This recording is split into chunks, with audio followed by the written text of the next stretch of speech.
Hi, I'm Jim Lather, and this is River of Hope. Today we'll hear the story of Bill Connor's fight against leukemia and witness as a community comes together in an effort to provide one of its own with both hope and strength through the use of this amazing backyard oasis. Join me now as we hear about one man's brave fight in a community effort that will make your heart swell.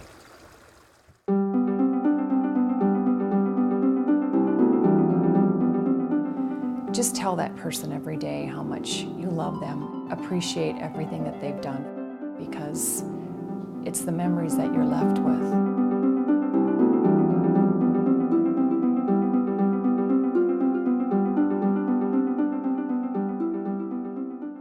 This program is sponsored by the Avera Cancer Institute.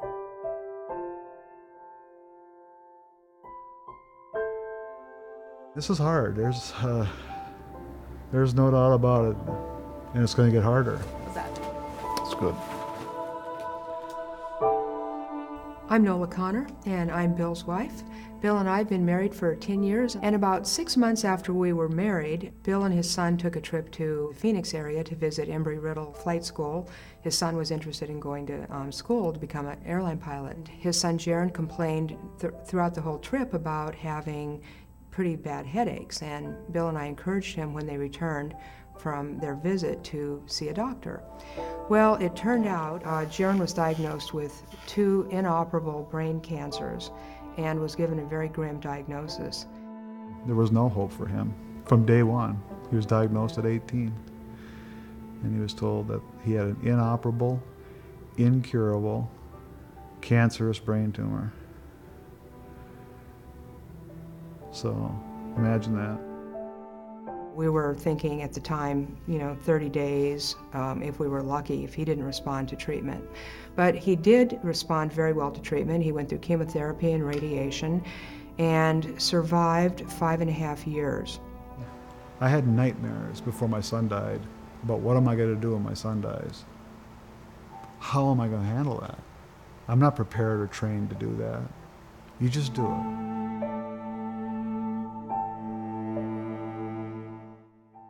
If people could only see what's going on underneath, if they only knew how hard it is to lose a son.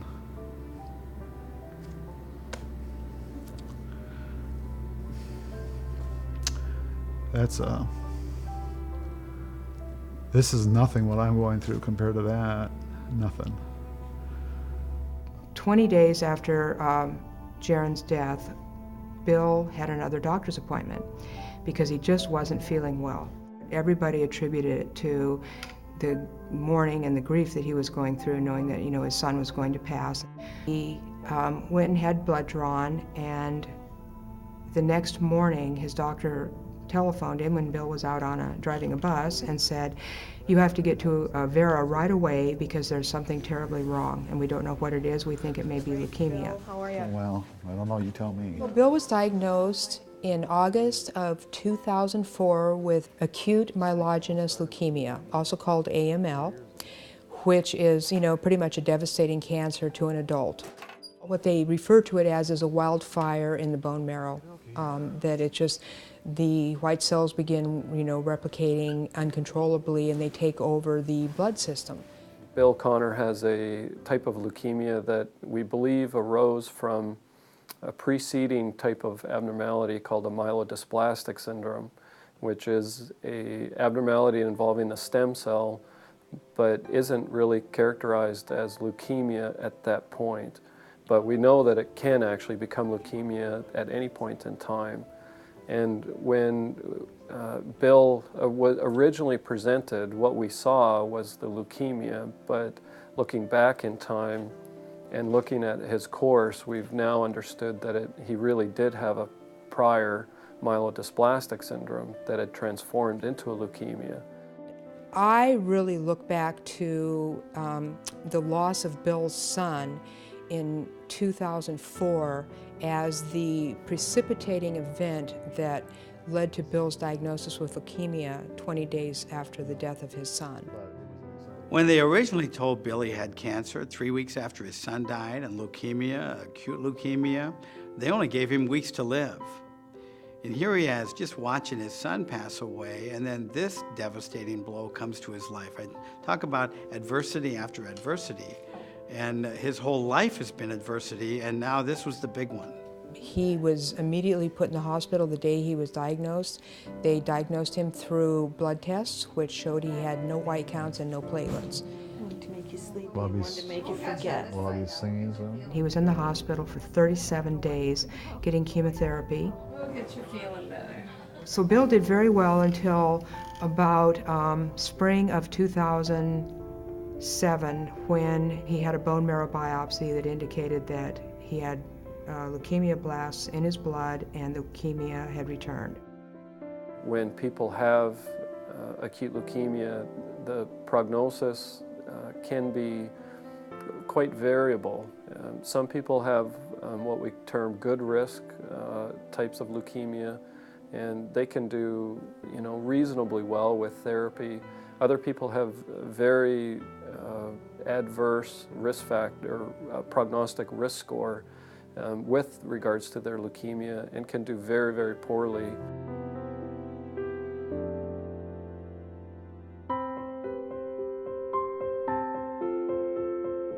I'm not angry about the cancer or, why me. I feel very, very fortunate. I mean, I've lived 4 years.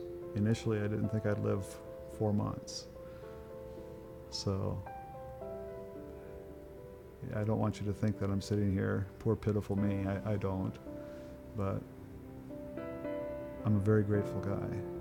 Very grateful. And rich with memories. This program is sponsored by the Avera Cancer Institute. We'll be right back with more of Bill's story.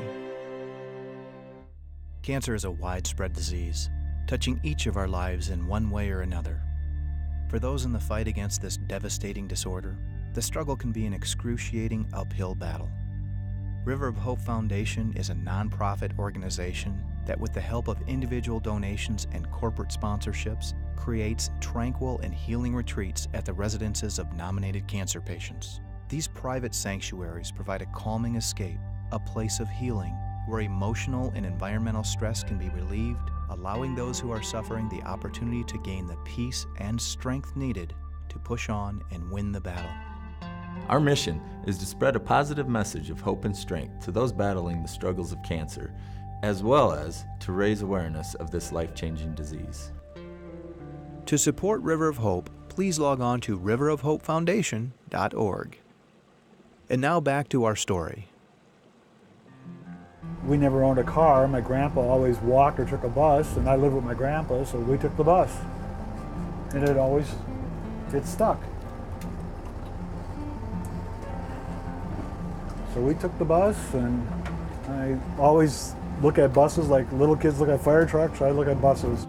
Bill fell in love with buses when he was a child in St. Paul because as a child they were quite poor and his family didn't have enough money to even buy a car. So he grew up on the St. Paul inner city bus systems and fell in love with buses at 6, 7, 8 years old. When I met him, he was involved in the credit card banking business, and he was the president of a Sioux Falls credit card bank. But his dream, even at that time, was to own and operate a bus company. So we got married, and he started a bus company that I ran until it could support, him not being at the bank anymore. Then when he came to, our bus company, Prairie Coach, he was absolutely the happiest I'd ever seen him. This is Bill. Even from his hospital bed, still running the bus company, because whatever, that was just Bill. He would be on the phone 10 times a day asking questions about any particular aspect. And I think it has a lot to do with a person's recovery too. It's like, I think if you sit around and just,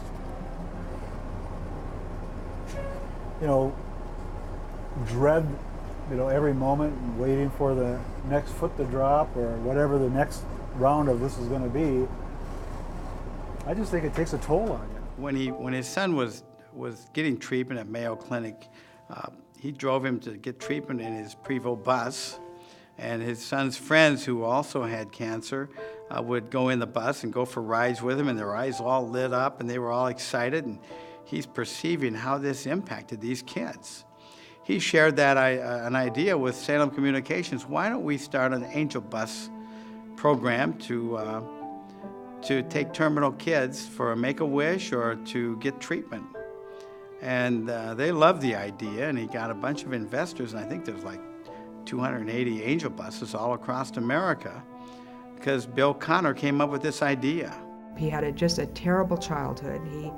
He grew up without a father, and they had no money growing up. They didn't have a car. He'd never had a Christmas. I mean, it was a really sad childhood. But what it made him was a person with a very generous spirit, and that's been evidenced in so many ways throughout the years that I've known him in the last 14 years.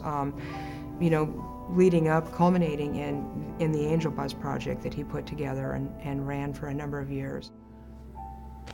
I guess I consider it a blessing. I was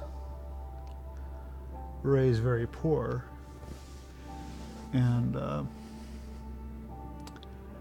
guess maybe it's pride, you just you don't want to be a charity case, or I remember, I went to Catholic school, and in St. Paul, Minnesota, and the nuns would bring us winter clothes and toys at Christmas time, used toys, and although we appreciated it, you always felt a little less than the next kid, and so I always tried to take the approach that I wanted to be the giver. Bill Connor, in any way that you want to measure the term success, was a successful impact on this world. Bill's enthusiasm does carry more than just in his business. It's a passion. It's a passion to help people. It's a passion to, he's almost on a mission to provide a message about the importance of life. And this is way back before he, was diagnosed with leukemia. Because at the end of the day, really, that's all that matters, is your kindness and character, and what kind of a legacy or impression you can do to help others, With Bill, it's something where you would never know, aside from the physical aspects of the cancer, that Bill has cancer. He's just that type of person that he's so positive, and you really have to pry out of him to get him to be negative about his condition and the things he's gone through. Both Bill and his son stated on numerous occasions that neither of them would go back and change their life to going back to a pre-cancerous state. Both of them felt that cancer had enriched their lives in ways that are beyond description, that, cancer allowed them to really appreciate every day. His attitude through this whole ordeal has just been nothing but inspirational. There's been a very big blessing in this too. I see kindness, and I see the simple things, and I'm more my own person. I'm willing to defend the things that I really believe in and abandon the things that I don't. And I think I've really gained a lot in just being able to reason because of this. And then watching my son go through it. My son handled it with such grace. Amazing to see a 24-year-old young man with such dignity. Coming up, a community rallies around one of its own to bring this beautiful vision of tranquility to life. Remember, River of Hope can't happen without your donations. For more information, please log on to riverofhopefoundation.org. This program is sponsored by the Avera Cancer Institute. When I found out a few years ago that that I had leukemia, it just created an urgency to get my house done. One of the dreams that he had to put on the property was a little garden with a pool in it. Knowing Nate and his landscaping skills, I thought, well, I'd ask him to come out and help me lay out a plan. The River of Hope Foundation actually stemmed from an encounter that I had with Bill, that I was going to help him with his backyard with his pond and landscaping. Through the process, I kind of came up with the idea of trying to just get this done for him, try and take some of that stress off him. And then from there, it kind of stemmed into, you know, this is something that could benefit so many people and change so many lives. Nate Heinert came and visited me in my office at Prairie Coach and said that he had this idea about putting a river of hope in a pond setting at our house. And it was, you know, really surprising to me that Nate wanted to do that. And as he explained the project, I was like, Nate, that project is like 10 times bigger than the one Bill was talking about. But it's fabulous, and Bill would really love it. Nate came to our house that evening and showed Bill the literature that he had put together and the project and the scope of the project. And you know, I warned Nate that Bill's soft heart wouldn't be able to handle it, but Nate told him, and Bill immediately just wept, because as much as Bill is a professional at giving, Bill really needed to learn how to receive. It's very touching. I mean, it's, you know, we're not a charity case. I was very self-conscious accepting it. But like Nate said, we can help pay it forward for somebody else, and that's what we intend to do. But the kindness, the expression of that kind of kindness at a time when your mortality is in your face 24 hours a day. It was just a beautiful, beautiful scene, though, to see, because Bill was just touched as deeply as he's ever been touched by the generosity of everybody that had committed to putting this together. It stops you in your tracks, you know, to see people in their busy lives. You know, he has young children, they're married. To find the time and the energy to do something like this.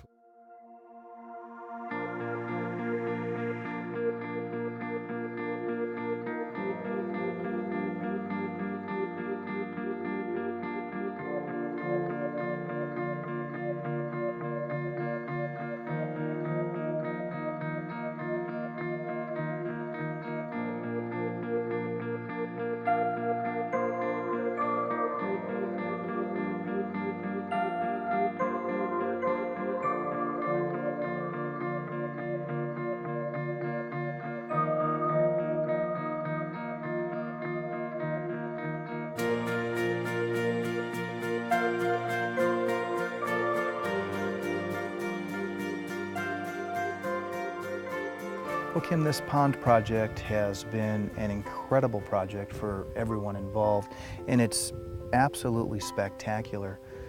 Tell us about your role in this project. I'm the owner of Impact Landscape Design. We're a full-service landscape contractor, and we provide landscape design, installation, and service on a wide variety of landscape needs. Sure. And what drew you to this project? I'm curious, has cancer touched someone in your life?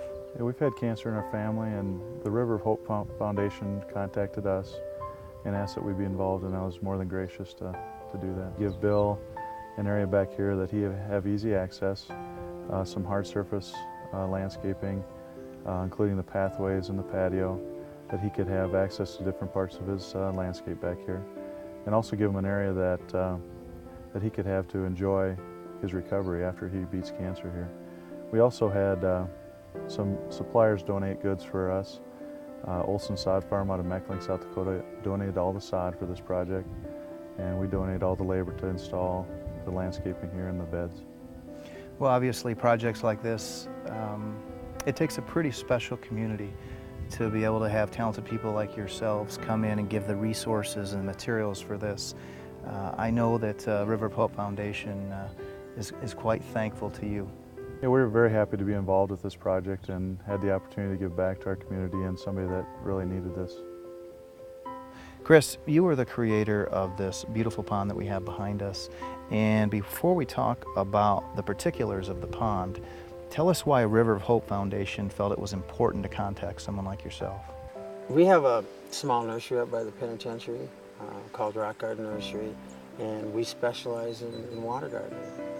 And River of Hope contacted us about doing this water feature because that's our specialty. And although we carry a full line of nursery stock, deciduous shrubs and trees and bedding plants and things of that nature, our real specialty is water gardening.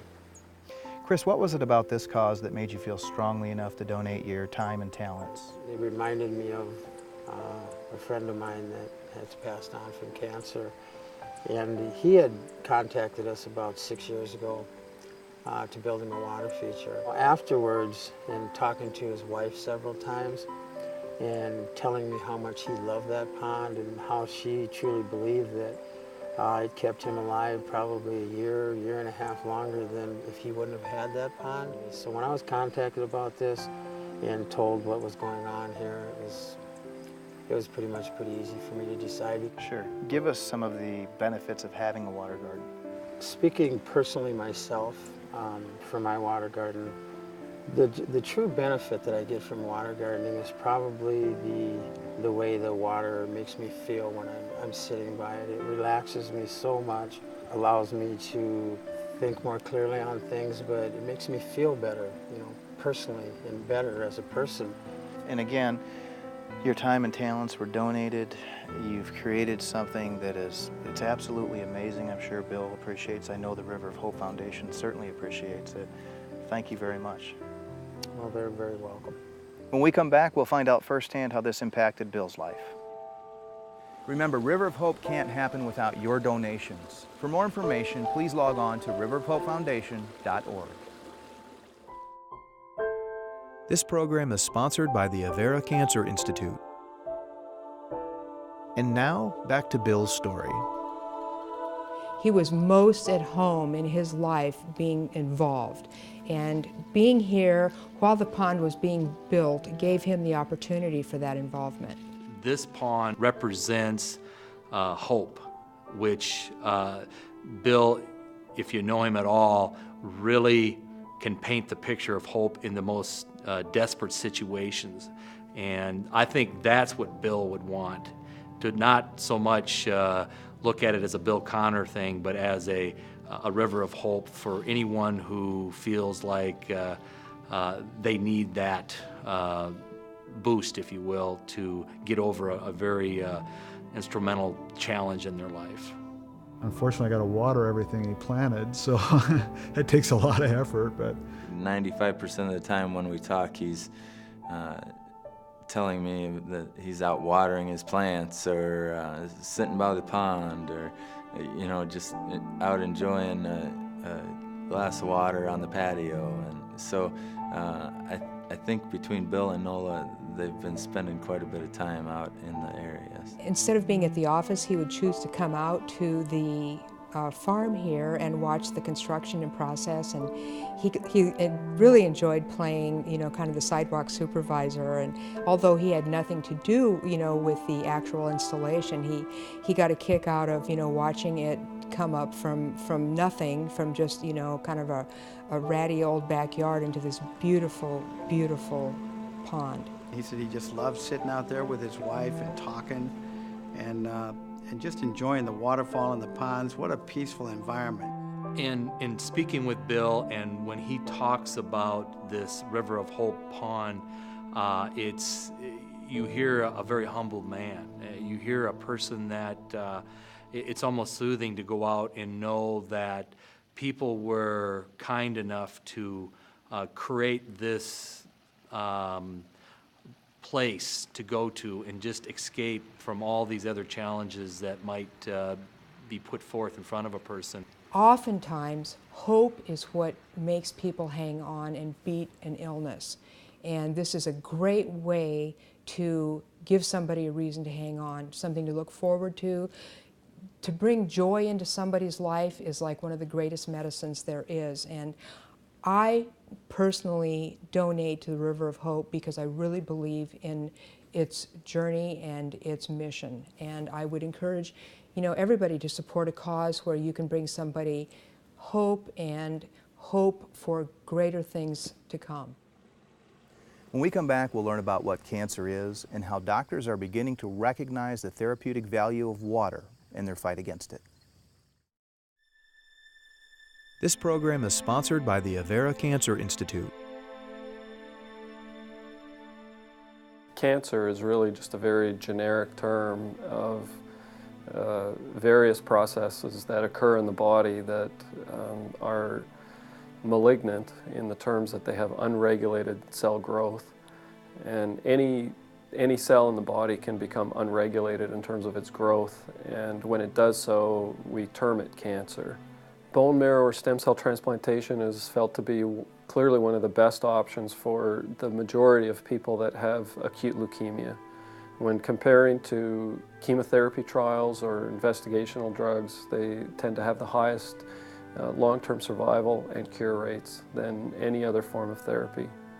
Unfortunately, the unrelated donor bank is always underrepresented. We will often go through significant delays and problems in finding the appropriate donor. The registration process for becoming an unrelated donor is very simple. When I did it, it was a simple swab of my cheek and taking a sample of the cells, and they did the DNA work off of that, so it didn't even include a blood draw. Of the 10 million people that are on the bone marrow registry, there was only one good match for my husband. And we know that there are thousands more just like him out there in the world that are looking for a donor and can't find it. So I encourage you, please go out, get your cheek swabbed, sign up on the registry. You can find out everything about how to do this on marrow.org website. That's marrow.org.